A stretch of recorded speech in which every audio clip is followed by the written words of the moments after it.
Hello friends, welcome to Himalaya education scope. Friends, आज है 7 अप्रैल और 7 अप्रैल के यहाँ पे जो भी इम्पोर्टेंट क्वेश्चन है ये सभी क्वेश्चन मैं यहाँ पे लेके आ रखा हूँ।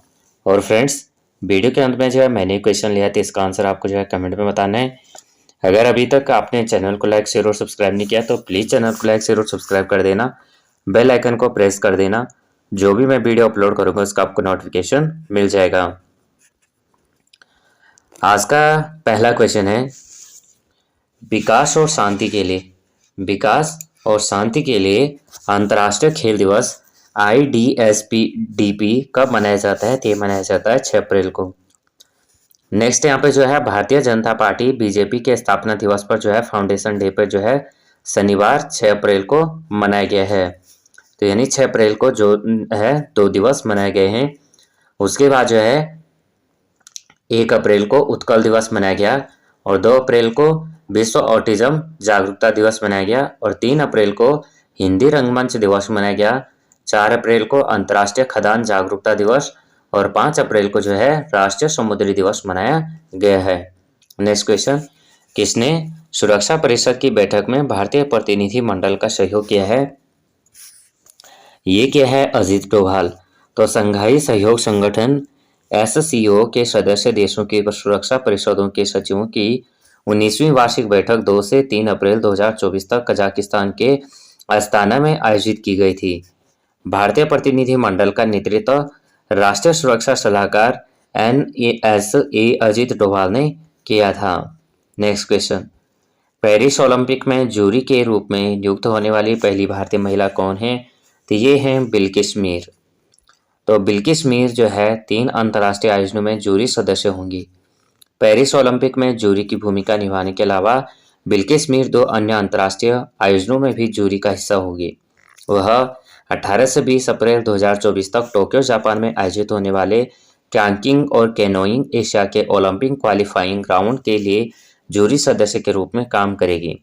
वह 23 से 25 अगस्त 2024 तक समरकंद उज्बेकिस्तान में आयोजित होने वाली 2024 ICF कैनो स्प्रिंट विश्व चैंपियनशिप में जूरी सदस्य भी होंगे। Next question, world economic forum young global leaders community the class of 2024 में कितने भारतीयों को शामिल किया गया? तो किया गया है 5।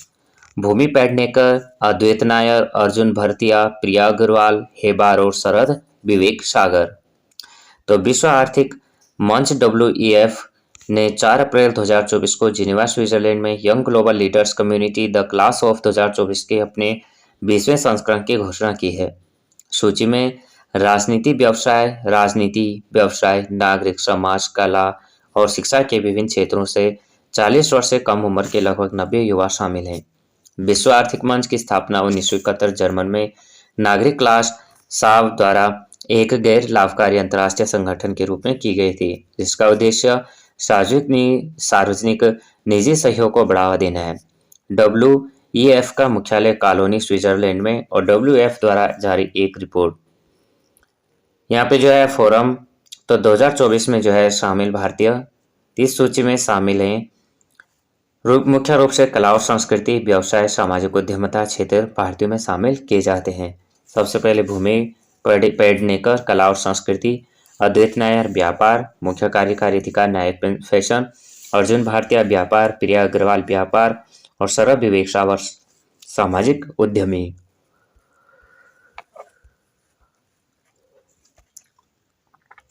नेक्स्ट क्वेश्चन, किस देश ने राष्ट्रमंडल खेलों के मेजबानी करने से इनकार कर दिया? थी क्या? सिंगापुर। विश्व डोपिंग रोधी एजेंसी की रिपोर्ट के अनुसार किस देश के एथलीट प्रतिबंधित प्रदर्शन बढ़ाने वाली दशाओं का उपयोग करने के मामले में दुनिया में शीर्ष पर है? है भारत। 125 नमूनों का परीक्षण सकारात्मक रहा, जो प्रतिशत के हिसाब से रिपोर्ट किए गए नमूनों में 3.2% था।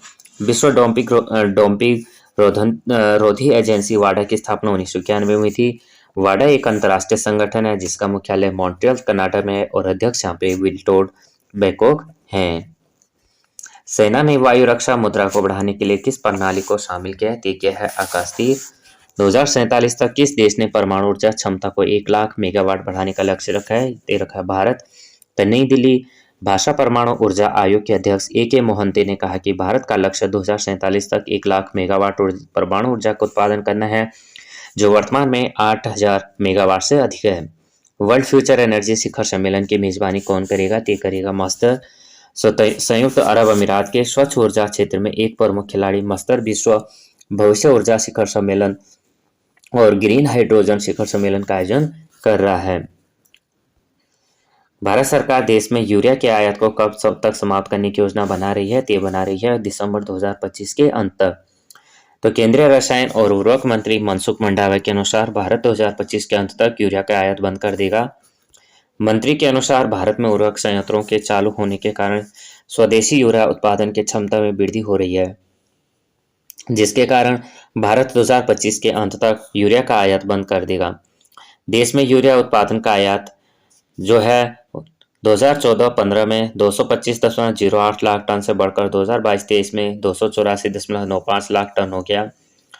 22-23 में यूरिया का कुल आयात 75.8 लाख टन था, जो घरेलू मांग का लगभग 30% है। यूरिया के आयात के मुख्य स्रोत हैं ओमान, कतर, सऊदी अरब और संयुक्त अरब अमीरात। नेक्स्ट क्वेश्चन, अप्रैल 2024 में किसे 15वें CIDC विश्वकर्मा पुरस्कार 2024 से सम्मानित किया गया? तय किया गया SJVN लिमिटेड। SJVN लिमिटेड को कॉर्पोरेट सामाजिक उत्तरदायित्व योगदान के लिए 15वें CIDC विश्वकर्मा पुरस्कार 2024 से सम्मानित किया गया। SJVN को सामाजिक विकास और प्रभाव सृजित करने के लिए उपलब्धि पुरस्कार और CIDC partners in progress trophy प्रदान किया गया है। CGM HR बलजीत सिंह ने SJVN ने की ओर से नई दिल्ली के इंडिया हैबिटेट सेंटर में आयोजित एक समारोह के दौरान ही पुरस्कार प्राप्त किए गए हैं। SJVN लिमिटेड के बारे में, SJVN लिमिटेड विद्युत मंत्रालय के अंतर्गत एक शेड्यूल एक मिनी रत्न श्रेणी सार्वजनिक क्षेत्र का उपक्रम है। SJVN को पूर्व में सतलुज जल विद्युत निगम के नाम से कहा जाता था। SJVN एक भारतीय सार्वजनिक क्षेत्र का उपक्रम है जो जल विद्युत उत्पादन और ट्रांसमिशन गतिविधियों में शामिल है। SJVN की स्थापना 24 मई 1988 को भारत सरकार तथा हिमाचल प्रदेश सरकार के संयुक्त उपक्रम में की गई थी। SJVN के अध्यक्ष और प्रबंध निदेशक गीता कपूर हैं और SJVN हिमाचल प्रदेश में भारत के सबसे बड़े 1500 megawatt Nathpa Jhakri hydro power station को संचालित कर रहा है। नाथवा झाकरी हिमाचल प्रदेश राज्य में सतलुज नदी पर सबसे बड़ी जल विद्युत परियोजना है और सतलुज नदी तिब्बत पठार से लगभग 4,570 वर्ग मीटर की ऊंचाई से निकलती है। आज का प्रश्न है, पेरिस ओलंपिक से जूरी के रूप में नियुक्त होने वाली पहली भारतीय महिला कौन है? इसका आंसर आपको जो है कमेंट में बताना है। फ्रेंड्स, ये वीडियो आपको थोड़ा भी हेल्पफुल लगती है तो प्लीज़ वीडियो को लाइक, शेयर और सब्सक्राइब कर देना। बेल आइकन को प्रेस कर देना। जो भी मैं वीडियो अपलोड करूंगा उसका आपको नोटिफिकेशन मिल जाएगा।